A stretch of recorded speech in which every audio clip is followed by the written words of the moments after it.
Hello. Hello, hello. All right. All right. Looks like we're live on YouTube. We are live on Instagram. Hope you guys are having a wonderful, wonderful Thursday. Today we're taking a little bit of a detour from what we've been talking about more recently, which has been honestly a lot of fun stuff. But like what I wanted to talk a little bit about was believe it or not, neurotransmitters. And I kind of hesitated to start talking about this because honestly, like a lot of the stuff that I am learning is, I don't want to say contradictory to how it works because that's not necessarily true, but it is an alternative way to look at physiology. And I think it's important that like a lot of neurotransmitters come up in a lot of different kind of ways as far as like things we kind of talk about. So I want to give like the goal of today this week is to kind of give you a brief overview of the major ones and get an idea of like the roles they play in, maybe what some of the signs and symptoms are to look for. And then more importantly, what are some of the things you can do to balance them? So that's kind of the goal of what we're going to be talking about today. Now, neurotransmitter probably shouldn't surprise you the way kind of the words spelled out, right? Neuro meaning nervous system, transmitter transmits something, usually electromagnetic waves or signals or something from point A to point B. Neurotransmitter transmits a signal through the nervous system. That's what neurotransmitters do. Now, before we understand what neurotransmitters do, we need to understand what a neuron is. So neurons, if you remember back to maybe like biology class, they're made up of three main parts. You have a body, which is where like the nucleus and all the other kind of organelles are. You have dendrites, which are kind of like these spider-like projections. So if my hand is a neuron, or actually my arm would be a better example. If my arm is a neuron, my palm would be the body, the dendrites would be each of the fingers, and the axon would be my forearm in this case, and it'd be the terminal at, say, my elbow, just for case of this. So the axon is what propagates the electrical signal. The body is obviously where everything's done, and the dendrites are where signals from other neurons are picked up. So that's where the receptor sites are. So if you release a neurotransmitter and you have a neurotransmitter receptor on, say, this finger for acetylcholine, that's going to trigger usually an excitatory reaction in the body, action potential. That's going to travel down the arm. That's going to release more neurotransmitters and go to the next neuron. I know this is very awkward, but, and then that signal would continue in the next neuron or wherever it goes. It goes to a gland, it goes to a muscle tissue, etc. So those are the three main parts. You have soma, you have the dendrites, which are essentially the receivers, and the axon, which is essentially the wire, right? The wire that propagates the signal. And those are the three main parts of a neuron. Now, how neurons work, I kind of went through it, but in a maybe more thorough way. What happens is these dendrites, they pick up neurotransmitters or something. There's some stimulus in the environment. Someone calls your name, you stub your toe, you want to reach for this water bottle here. What neurons are going to go through something known as an action potential. So what happens is generally there's a resting potential in nervous cells, neurons, around minus 70 millivolts. And essentially once you get to around minus 50, and what happens is these cells are going to release different neurotransmitters that are either going to excite, which means bring that voltage closer to zero, or they're going to inhibit, which means bring it further down, away from that, so you don't fire an action potential.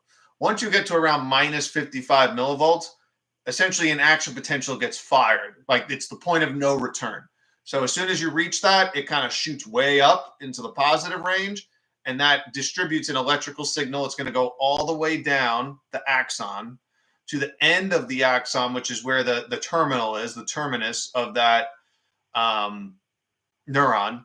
And then what's going to happen there, depending on whatever the signal is, that neuron's going to release its own neurotransmitters that are going to interact with either another neuron or a gland or muscle tissue to initiate whatever is going to happen. So, and what happens is going to be dictated by the neurotransmitters that are essentially released. So that is really what we're talking about today. What are the chemical messengers that play a role in this electrochemical reaction, right? Now, before we get started, just a couple kind of ground rules, if you will. So it's never too good to have too much or too little of any neurotransmitter. So this is all going to be about trying to find balance throughout. We're also only going to be going over some of the main neurotransmitters. So we're not going to be going over all of the neurotransmitters because there's over 100 of them. And I'm not even going to sit here and pretend that I know what all of them are, because I don't. And to be quite honest, I'm not sure many people, if any, do. So what we're going to go over is the major ones. Now, neurotransmitters, they're involved in many different circuits in the body. You have two main parts of your nervous system. You have your central nervous system, which is your spinal cord and your brain, and you have your peripheral nervous system, which are the nerves that kind of peel off of that and go to the arms, the legs, the organs, the liver, the gut, etc. So and they do different things. There's generally three different types of neurotransmitters. They fall into excitatory, like we mentioned with acetylcholine. They fall into inhibitory, so they decrease the chance of an action potential, or modulatory. They could go either way or do different things depending on the situation. So it could be, for example, excitatory in certain situations or inhibit in certain situations. Now, the ones we're going to go over today, just so you know, are dopamine, epinephrine, norepinephrine, glutamate, GABA, acetylcholine, histamine, oxytocin, serotonin, and then quickly endorphins and anandamide. And we'll give you kind of a good idea of what those do and what are some of the things you kind of want to look for with them. So what is important to know, though, just as a key kind of, overall kind of just to bring this together, all neurotransmitters are made from amino acids, and you need all macronutrients for their proper function. The exception to this is actually acetylcholine, which is made from choline and acetyl-CoA. And we'll talk about that when we get to acetylcholine. What you also want to know is neurotoxins like caffeine, like nicotine, like alcohol, mineral depletions, vitamin depletions, for whatever reason, are going to impact neurotransmitter production and propagation in one way or another. And we're going to talk about the specifics for each one. So leading off, we're going to basically go in that order. So we're going to start with dopamine. Now, dopamine, I think most people are aware that it's involved in either the reward cycle circuits in the brain, or it's involved with addiction to some degree. And this goes for all types of addictions. Now, it plays a role in motor control. It reinforces behavior through that reward cycle. It can be motivational. It can motivate people, and it actually promotes flexible thinking. Whereas in serotonin, it's a bit more order-based, more mathematical, I guess, if you will. It can help enhance concentration and can actually influence sleep. This is why increasing dopamine receptors through things like creatine, say during the day, actually result in insomnia for some people down the road. So in other words, if you're trying to raise your dopamine during the day artificially, it can impact your ability to sleep later that night, caffeine, etc. We'll get to that. So it also plays a role in voluntary movement, so moving muscles. Dopamine is actually released in the hypothalamus part of the brain, and it inhibits the secretion of prolactin from the pituitary gland. So there's kind of a yin-yang potential with dopamine there. Dopamine, as you already know, is most famous for its role in addiction, and this is why drugs like cocaine, different amphetamines, affect dopamine levels. So effectively, they're going to raise dopamine levels literally hundreds of times higher than they would be, and that's why substances like amphetamines and cocaine are very addictive, because you get a spike really fast and then a crash pretty fast too. And it creates a cycle of wanting more. And that's why it's pretty hard to get off some of these harder drugs. Now, we're going to use some pretty extreme examples in some of this today because it's the best way to kind of understand how this works. So we're talking about, cocaine and amphetamine addiction. We're going to talk about some other neurological stuff too, because if you understand the extremes, it gives you a better idea of what kind of goes on in the middle to a degree. Similarly, like imbalances in dopamine are going to lead to a lot of different issues, like deficient dopamine. You're talking about cognitive impairment, lack of concern. You need caffeine to focus, muscle cramps, diminished balance, mood swings, feelings of hopelessness, fatigue, decreased libido, feelings of worthlessness. These are all associated with low dopamine. Now, this is a lot of things. This is why I think blue light is really detrimental, because it again is something that you can get addicted to kind of fulfill that low dopamine requirement, or I guess state would be a better way to put that. On the other hand, if you have high dopamine, this could be associated with anger or aggression, mania, self-destructive thoughts, irritability, potentially hallucinations, insomnia, and other things if dopamine is excessively high. And again, you go back to the cocaine, try going to sleep after doing a line of cocaine. That's not going to happen. So you kind of get, again, it's an extreme example, but it helps you get a better idea of what's going on. So there's a lot of different mental health, mental fitness type of things that are associated with dopamine dysregulation. Schizophrenia, bipolar disorder, obsessive compulsive disorders are all associated with imbalances of dopamine. This is why those who are low in dopamine tend to crave things like sweets, because they want to kind of bring a jolt to that reward center in the body. And you'll constantly be eating these craving foods. It's not like you need them, but you crave them because you want to get that reward. And while it might give you that little hit, for a short period of time, it never actually gives you the satisfaction you're looking for. So it's almost like you're reaching for something you're never going to get to going that route. So that's a big deal. Now, there are plenty of things that can throw dopamine out of balance. So low zinc, low B vitamins, especially B2, B3, B6, B9, B12, vitamin C, vitamin K. There are studies that will say vitamin D, but in my opinion, it's a sunlight deficiency, which is, of course, I think vitamin D is largely an analog for that. And some other things too, but largely. Vitamin E, it could be also a deficiency in fatty acids or amino acids. High epinephrine can also lead to dopamine deficiency, so chronic stress can certainly do it. Also, having no hobbies, living a sedentary lifestyle, too much digital stimulation, dysregulated circadian rhythm, which goes along with that, social isolation, insulin resistance, and watching things like porn are going to really dysregulate your dopamine receptors. So this is what people will call a dopamine detox, literally trying to get off of these things. Some people do experience things like symptoms similar to what withdrawal would look like. And it's not fun to go through, but sometimes it's necessary. It's part of the healing process. And again, awareness is part of this. So moving on, we'll get to the other catecholamines here. We got norepinephrine. We'll start with that, or noradrenaline. The biggest difference between norepinephrine and epinephrine is that epinephrine is essentially that immediate response. It's kind of fast and it goes up and down fast, whereas norepinephrine tends to go up slower, stay high, and then kind of slowly tails back down. But they have similar functions. So they're both involved in stimulating the central and peripheral nervous system. So what this means in real life is that it's going to initiate the fight or flight response. It's going to promote wakefulness, alertness, maintaining attention, plays a role in the sleep-wake cycle. Why is that? Because when you're chronically stressed, you have high epinephrine, high norepinephrine. Makes it really tough to sleep. We're going to talk a little bit about more of this in epinephrine.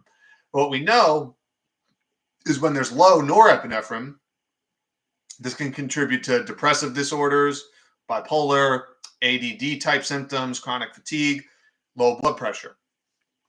On the other hand, if it's high, this can also be the other side, the manic side of bipolar, what they call the manic depressive, if you will, chronic stress and different sorts of like anxiety like symptoms and feelings. So, one of the most effective ways to keep your norepinephrine levels balanced is going to find a way to get that nervous system under control as far as managing stress. And there are an infinite number of ways to do that. I talk a lot about breath work. I talk a lot about exercise. I talk a lot about sunlight and red light. All of these things are effectively free and available for you right now. Epinephrine we'll talk about a little bit more because it's kind of the more extreme cousin, if you will, in this scenario. Epinephrine, also called adrenaline, just like norepinephrine is noradrenaline, really, again, plays a role in the sympathetic response. So when we're getting into the sympathetic response, like what does that actually mean? Increased heart rate, dilated airways. You're going to shift blood production, or blood flow, I should say, from the digestive organs, the liver, the gut, and it's going to go more towards the nervous system. It's going to go towards the heart. It's going to go towards the lungs and the muscles. Why? Because those are going to keep you alive right now. Digestion is not important if you're getting chased by a tiger at the moment. That's what this stuff is for. That's why the intelligent design that created us is so freaking genius. So, for example, like in the cardiovascular system, what epinephrine is going to do is it's going to increase the rate of contractions and the force of contractions of the heart to pump more blood more quickly. It's also going to, like I said, divert the blood away from the digestive tract. So this is why when I talk with patients, and I mentioned it on my channel all the time, like if you're eating and you're stressed out, or you're driving, or you're not in a good mood when you're eating, it's going to impair your digestion because you're literally getting less blood flow when you're stressed out to that area. That's going to impact your stomach's ability to produce stomach acid in the short term. The pancreas's ability to produce digestive enzymes. The same thing with your salivary enzymes. Same thing with the liver producing and then ejecting bile along with the gallbladder. This is all going to be impaired if you're chronically stressed or angry, etc., when you're eating. So this is something that's worthwhile taking note of before, say, going to a PPI or some sort of reflux medication when that might not actually be the issue. And believe it or not, this is a really big one. So it's also important to understand that epinephrine is going to rise. The adrenals are going to produce it, even if a threat is not real. So if you think, it just needs to be perceived as real. So for example, like if you're worried that something might happen tomorrow that might be bad, I'm going to get in trouble because I'm late on this report I have to do for work. It might not have actually happened yet, but if you're perceiving the negative outcome, like, oh crap, my boss is going to yell at me, well, I don't know what's going to happen, et cetera, that will raise your stress. This is epinephrine. And even though the thing did not happen yet, the fact that you perceive it will raise adrenaline. And this is part of the reason why adrenal fatigue is a big issue. This is also why, and interesting, as I'm kind of going through this, like dopamine and epinephrine actually have similar characteristics, especially in the short term. And this is why I think that certain people are, quote unquote, addicted to stress. They like that because it gives them that rush. Like, something's on the line. I think this is a big deal in procrastination. You actually get that hit of dopamine, that hit of epinephrine, because you feel motivated to do something, and it gets that going. Now, one of the things that's certainly going to be an issue with epinephrine is, like I mentioned, blood sugar stability. So when you're chronically stressed, or when you're under stress, when you're releasing epinephrine and cortisol, part of what they do is liberate glucose, take glucose out of cells, out of the liver, out of the muscle tissue, and put it into the bloodstream. Why? So you can use it for energy in the short term, so you can get away from the tiger that's chasing you, or the lion that's chasing you, or whatever. Problem is, if that's if physiologically that's what's happening, but you're sitting at a computer desk, now your pancreas is getting kicked into overdrive because it's like, oh crap, we don't actually need this. I need to produce more insulin again to bring that glucose back to where it should be. This is why stress independent of food intake can lead to blood sugar problems, because you're constantly taxing the pancreas to bring glucose back because you're not actually using it to run away, to jump, to do whatever movements you need to use that energy in real time. So it's got to go back into where it was. So this is why it can really, you can really overwork your pancreas just with stress alone. Certain nutrients are really important for maintaining epinephrine, and part of this is going to play a role in pancreas health. So things like zinc, chromium, magnesium, all going to be really helpful. You also want to be really careful with stimulants like caffeine and depressants like alcohol, because these are going to alter your HPA axis. And again, what the A in that is your adrenal glands, which produce this. So important to keep in mind. Next on the list is glutamate. Now, glutamate is the main excitatory neurotransmitter. So of all the neurotransmitters, glutamate could be a good analogy for it would be the gas pedal. So it's the one that tells things to go. It's really important for things like neuroplasticity, learning, memory. Glutamate's going to play a role in that. It also stimulates the vagus nerve and plays a role in gut motility. So low glutamate hypothetically can influence your ability for the gut to move and contract. For example, say if you're having issues with, say, constipation. Part of that, not all of it, but glutamate can be related to that in some way. It can also help regulate glutathione production and bone formation and repair in tissue. Now, low glutamate is not really a problem in the modern world. It's actually too much. And a lot of this is going to be due to a lot of the foods that we have on a regular basis, or at least I should say most modern humans are associated with. Now, what are the problems associated with high glutamate? Various different neurological issues, and we'll get into those, some neurodegenerative diseases and some psychiatric challenges. Now, one of the biggest issues, as you might imagine, is MSG, right? Monosodium glutamate. Now, here's the thing.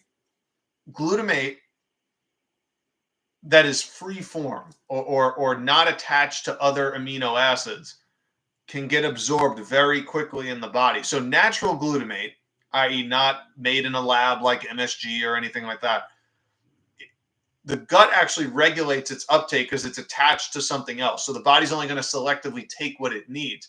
However, when you have food additive types like MSG, similar to processed foods, they're going to get assimilated more quickly. So you end up with excess glutamate. Now we'll go over what some of those foods are that are probably that are problematic. But some of the symptoms that might experience if glutamate is high are elevated blood pressure, anxiety, overthinking, or symptoms that are similar to ADD, neurodegeneration, especially if this goes on for a long time. So cognitive disturbances, epilepsy, seizures, sleep disturbances. That's a big one. Dysregulated endocannabinoid signaling. We're going to talk a little bit about that. Liver problems, tinnitus, migraines. All of these are issues. Now, where is this free-form glutamate coming from? Again, MSG. There's also another one called monopotassium glutamate, MPG, or NKG, depending on where it is. Carrageenan, citric acid, soy sauce that contains MSG and is not organic, wheat gluten, especially, again, conventionally grown, casein, whey, maltodextrin, milk powder, modified food starch, corn syrup. Again, all these GMO highly processed stuff is where you're going to find it. Rice syrup, xanthan gum. You might want to consider, avoiding these foods, and especially the usage of stimulants, again, like caffeine, because this is going to affect the glutamate receptors and the production of glutamate too. So What's really going to be helpful for glutamate regulation are going to be foods rich in B6, magnesium. These are kind of really important for that. So again, you could go through a list. These are easily Googleable. Yeah. So moving on, we'll go to GABA. So GABA, if glutamate's the gas pedal, GABA is kind of the brakes, if you will. So GABA is the primary inhibitory neurotransmitter, whereas glutamate's the excitatory. Now, GABA is synthesized actually in the central nervous system, in the brain and spinal cord. You need B6 to do it. Now, I've heard some folks tell me that, oh well, if you're plant-based or you're vegan, you're going to have issues with B6.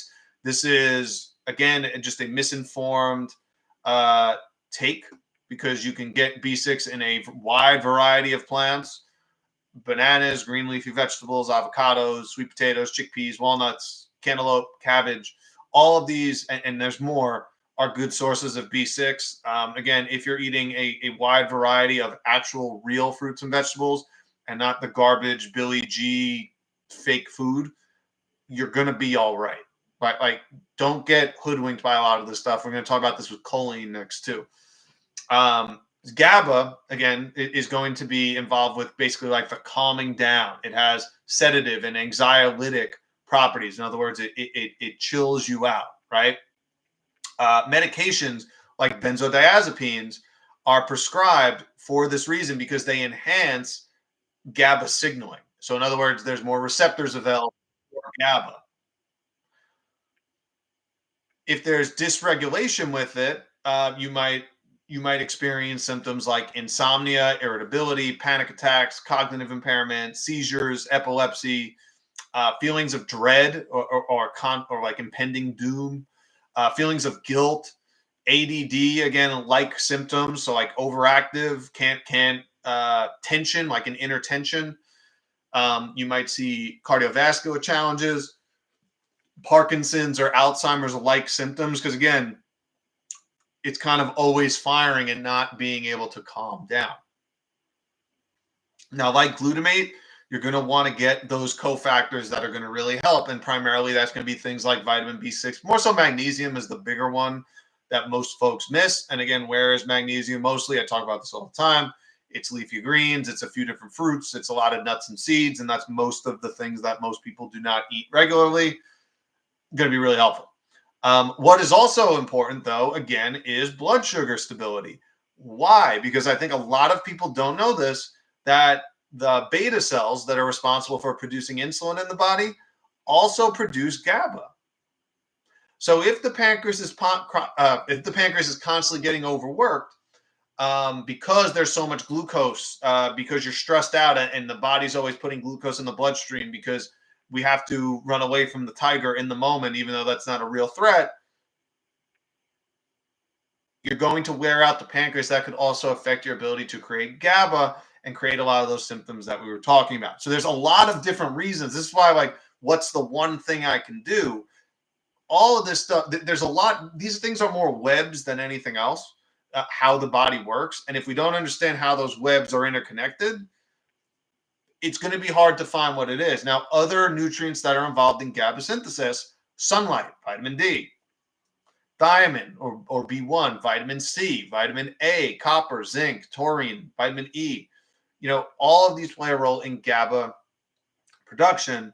So again, getting a variety of these is really going to be your best friend and the best way to keep yourself going here. Now, acetylcholine, as mentioned before, made from choline and acetyl-CoA. Acetyl-CoA, we've talked about plenty in the Krebs cycle, right? Because that's the thing that goes into it. We actually talked about it last week. Acetylcholine is involved in a lot of cognitive functions, especially like learning and memory. It's also the primary excitatory neurotransmitter in the peripheral nervous system. It helps regulate heart rate and gut motility and blood pressure and immune system and libido. So there's a lot that acetylcholine can go into here. And what's important is those who tend to have higher levels or healthy levels of acetylcholine tend to be the ones that are sharp mentally. So they're able to kind of process. Their processing speeds, brain processing speeds, if you will, are pretty good. So again, like forgetfulness, fuzziness, any sort of like cognitive decline in that way may be associated with acetylcholine, a lessening of acetylcholine. Like maybe not ideal amounts of it. Also plays a role in the parasympathetic part of the autonomic nervous system. So it helps stimulate digestion, promote relaxation, slow your heart rate down, lower your blood pressure. All of those things are going to be associated with acetylcholine. So you can see how a lack of it can be related to things like being a worrywart, having difficulty with learning or recognizing things. Sometimes it could be decreased visual or verbal memory. So that could be memory lapses in general, decreased comprehension or creativity can all be signs of lower acetylcholine. Now, acetylcholine generally has two different types of receptors. So there's muscarinic and nicotinic. Nicotinic, as you might know, is nicotine, right? So one of the ways that you can, believe it or not, get more acetylcholine receptors is through using nicotine, right? Tobacco. So again, obviously not endorsing that, but we have to go to the extreme so you get it. So one of the theories is why some people get addicted to smoking is because they probably have low acetylcholine to start. And by getting more receptors, more nicotinic receptors for acetylcholine makes you feel better. Because now more of that acetylcholine, instead of just floating around, gets to where it needs to go, which is why some folks feel better when they smoke. So again, hope this is starting to make some sense. Now, another big thing here, they'll tell you choline is an essential nutrient, and it is, but they'll also tell you, like, again, if you don't eat animal products, you're not going to get choline. And again, this is not true. Things like potatoes, most beans, mushrooms, all are good sources of choline. You could simply Google a list. It's really not that complicated. It's also not that hard to get it.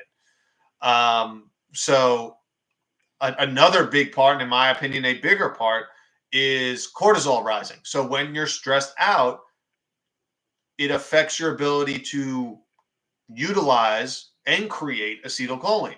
So when you have high cortisol, when you have high epinephrine, the receptors that you do have for acetylcholine are not going to be as functional, and you're not going to create as much acetylcholine. So what does this mean over time? Yes, you're stressed out, but you're also having issues with learning, with comprehension, or with remembering at some point.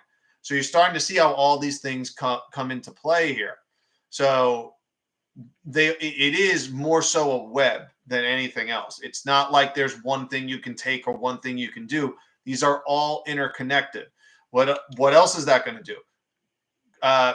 Consuming, say, for example, a standard American diet or chronically being stressed, what is that going to do? That can damage the gut lining. Now you have leaky gut. Now you have issues getting in the things you need or absorbing the things you need, even if you're eating enough of them. So this is an issue.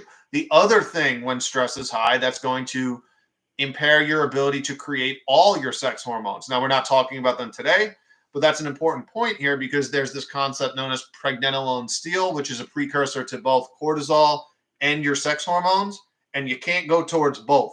So in a stressed environment, it's going to go towards cortisol, which means you can end up with low DHEA, low testosterone, low estrogens, all of them. So a lot of times it's going to be related to stress. Now, some of the things that can balance this are going to be things like Bacopa. What are you doing? Sorry. This is alive. Oh, hi, everybody. Sorry. Can you open this? No. I can't open it. I can't open it either. You're going to have to figure it out. I can't open it. Sorry. Sorry, everybody. Important things here. This is why I locked the door. I don't know what. I don't even know where I was at. Ginger tea, right? Ginger tea, different herbs like ginkgo, like bacopa, like gotu kola. All of these are going to be potentially helpful for becoming more sensitized to acetylcholine again.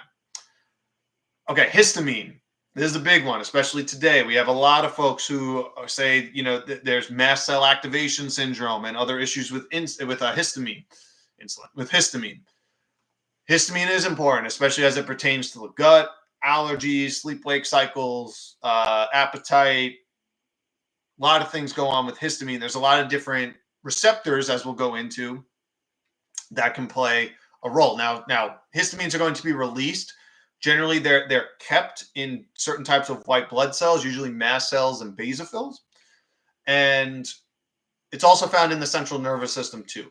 But usually they're released in response to a lot of different things. They could be allergic reactions, they could be immune responses, they could be injury.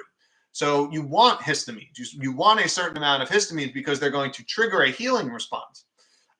So, for example, like when mast cells degranulate, which is what they call it, and release histamine, it's going to increase things like itching, redness, swelling, which is what you want if you want to bring healing factors to an area. Say if I cut my hand, or you're dealing with, say, cold and flu-like symptoms this time of year, you might get to that to signal to the immune system, hey, we need more help in area X or area Y or area Z. So that's what it's going to do at some point. Now,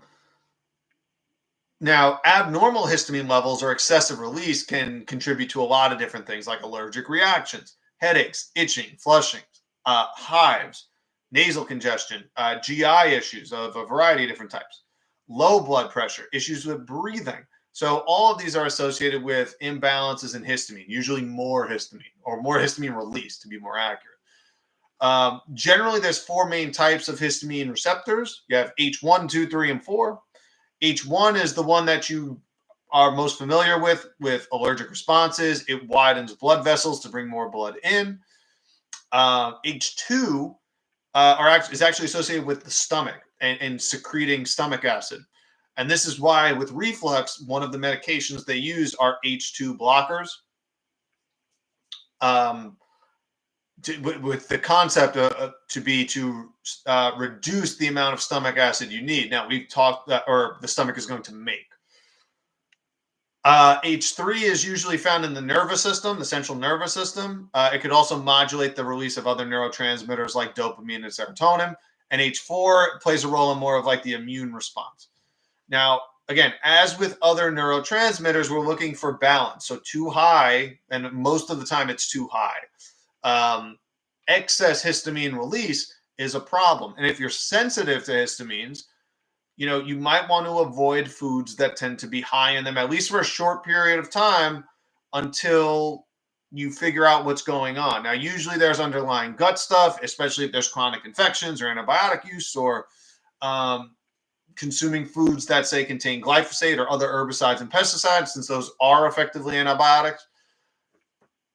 If you're sensitive to these things, that could be a sign that histamine's off. So what are some of these things? They're going to be aged cheeses, canned foods, chocolate, soy, nuts, mustard, tomatoes, cured meats, dried fruits, anything that's basically preserved, yogurt, kimchi, kombucha, coffee, vinegar, yeast, nicotine, sourdough, alcohol. What you're going to notice is most of these things on this list, they're preserved, they're aged, they're cured, they're fermented. So if you're consuming things that are fermented or cured or aged or preserved and you're sensitive to them, that might be a sign that there's too many histamines that are kind of getting thrown out into the bloodstream at a given time. Now, this could be because there's a lack of the enzymes needed to break down histamines. Those are essentially DAO, or diamine oxidase, or histamine N methyltransferase, which is HNMT. Some of these foods that are going to help regulate these things that break these down, they're going to be things like zinc, vitamin C, B6, B12, B9. These are all cofactors. So, you really want to make sure you're getting foods that are rich in those. Some people with GI issues also tend to have more issues with histamines, as I kind of mentioned. Part of this is because if there is some sort of GI issue, this diminishes DAO activity, which means higher histamines because you can't break them down. So something to be mindful of, again, if you're constantly consuming conventional foods, antibiotics, all these are going to play a role. Oxytocin. Oxytocin is the love hormone. There's a lot of different stuff going on with oxytocin. It's actually the thing that stimulates uterine contractions in women. It's crucial for initiating and then helping labor progress.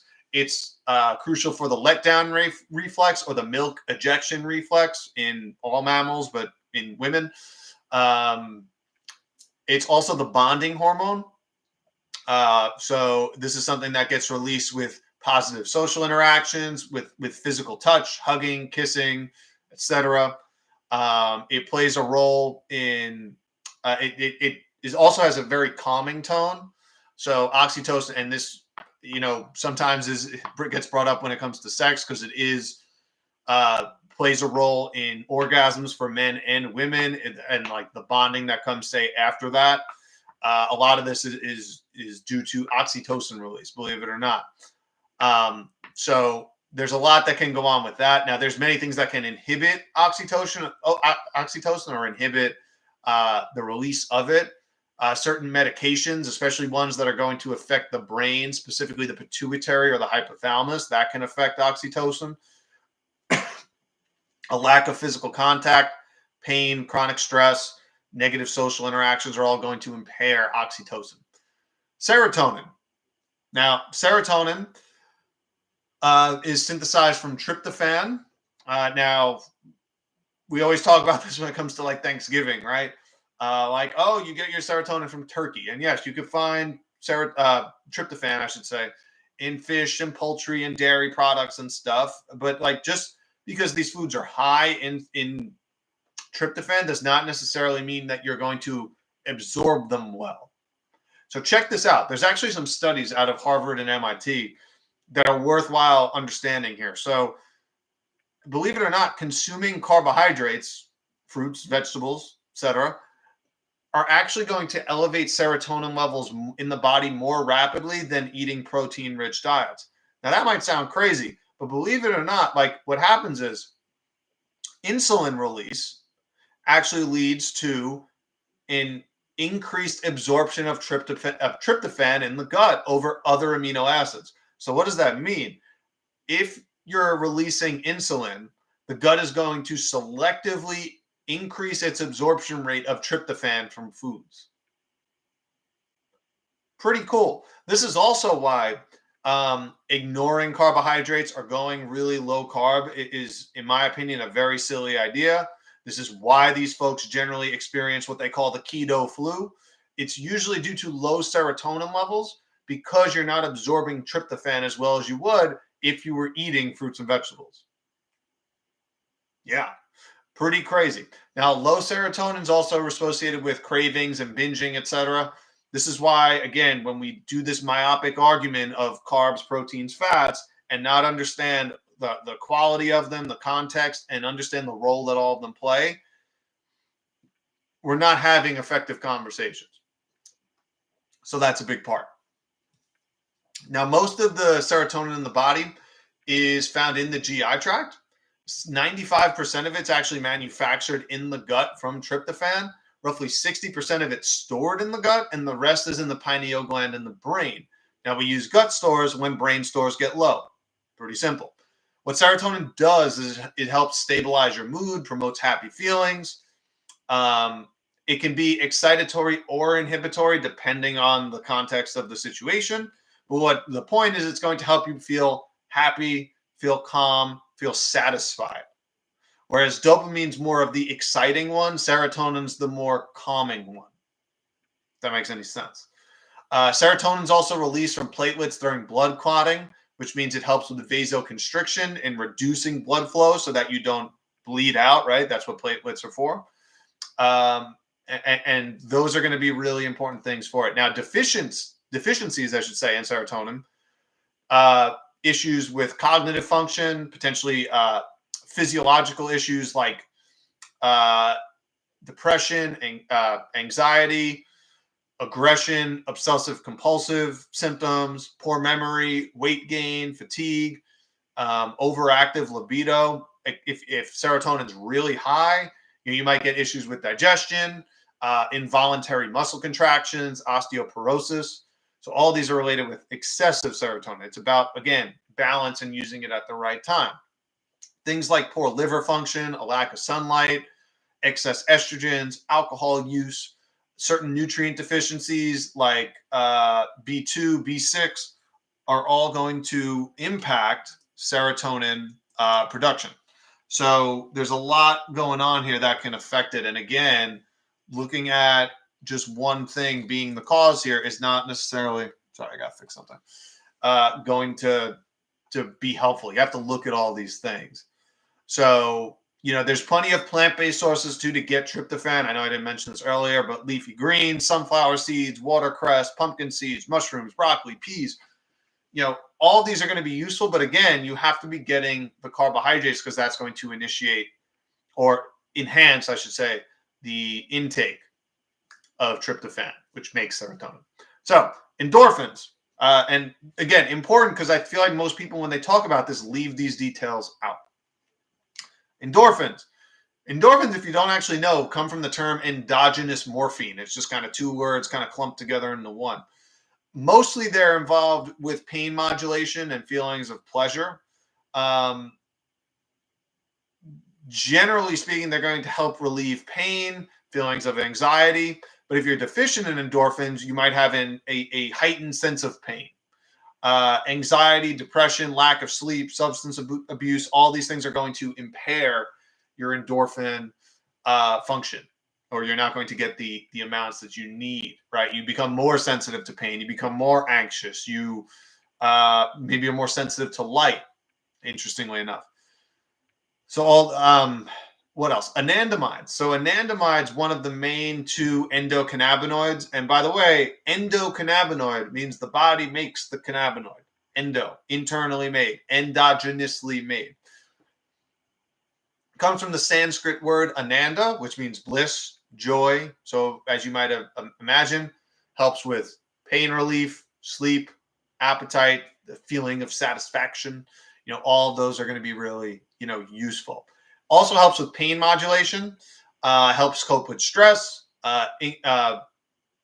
So when you're deficient in, say, anandamides, it's going to increase fear, anxiety, depression, anything related to that.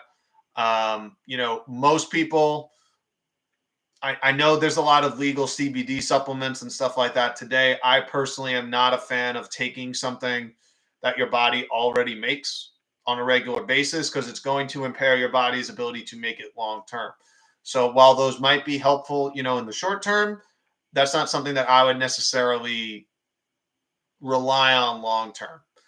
So those are the big ones. And I kind of have to wrap this up because I have something in a little bit. But if we're looking at factors that are going to influence neurotransmitter formation and production in the body, there's main things that you want to address. And this, if you've been paying attention, you've been here for almost an hour, you get an idea of what those are. And those are going to be chronic stress, poor nutrition, leaky gut or any type of gut issue, poor circadian rhythm, poor sleep, certain medications, hormone imbalances, neurotoxins, and just general brain health, right? So these are all going to deplete or imbalance a lot of neurotransmitters, especially to what they are. Stress, we've talked about a ton. Poor nutrition, you definitely don't want to put limits on certain macronutrients. Going super low carb or super low fat are going to impair this. So again, have the foods naturally as they occur, and this isn't going to really be much of an issue. Leaky gut, this is probably, in my opinion, the biggest one, along with the poor sleep. Because again, we always look at it as, oh, we need more of nutrient X, but the truth is, like, we have more issues with the absorption and digestion part than the intake part. There are very few folks in America now that are calorie deficient. It's nutrient deficient. Why? It's because either it's poor food choices, or it's poor digestion, or it's a combination of both. So gotta address that. Poor sleep. At some point in the future, I'll do one of these on sleep. I actually just have a book, How to Get World-Class Sleep, that details all the stuff that you can do to create a high quality environment for sleep. So if there's insomnia, if there's irritability, if you're having trouble sleeping, check it out. Links in my bio, how to get world-class sleep. You can check it out. That's going to be, in my opinion, a huge help. Caffeine, alcohol, recreational drugs, marijuana, these are all going to deplete or diminish your neurotransmitters with time. So I do not recommend using any of these daily, and ideally minimally. So if at all, if you can. Other medications, weight loss drugs, stimulants, all going to impact neurotransmitter production. Hormone imbalances, we kind of talked about it with pregnenolone and steel. I don't want to rehash that because I got to wrap this up. Neurotoxins, heavy metals, pesticides, BPA, cleaning solvents, ecstasy, nicotine, alcohol, MSG, all of these going to impair neurotransmitter production in one way or another. So those are the big things. You have to understand it. We have to kind of take this stuff really seriously, because if you want to create a world that's better, we have to start internally. And we have to start at the individual level. And like I tell the clients I work with, like, even if you've had a tough health history in the past, there is absolutely no reason why you can't write a new story today and become someone new. You're the author of your own story. You're the one who makes the biggest difference in your own world and how you perceive that world, as we talked about, because how you perceive it is just as, if not more important than the actual world that exists. So, you can check out some of the old blogs if you want. If you haven't signed up for the newsletter, there's a ton of information already there. I've been doing it since August, and they are pretty extensive if you want to go about it. I know some people had questions about the non-native EMF one. That's probably the most popular one so far. Part 2, it has the solutions. You could check it out. Becoming Invincible, links in my bio. Mentioned how to get world-class sleep, also linked in my bio if you want to really get a high-quality sleep routine. What are some of the herbs that might help? How do you create that? How do you get a sleeping environment as close to the Earth's magnetic field, this Schumann resonance, as possible? That's what we talk about in that. And then, hey, like if you've had issues with blood pressure, heart challenges, insulin resistance, I have a couple 10-minute videos available for you. You can check them out. The link's in my bio. If you want to, explore how to do that, potentially work with me on how to reverse this stuff, because again, you can certainly do it. Links in my bio. Thank you for tuning in, hanging out with me today. I will save this on Instagram. I will save this on YouTube. I hope you guys have a wonderful weekend. See you guys next week. Later. Okay.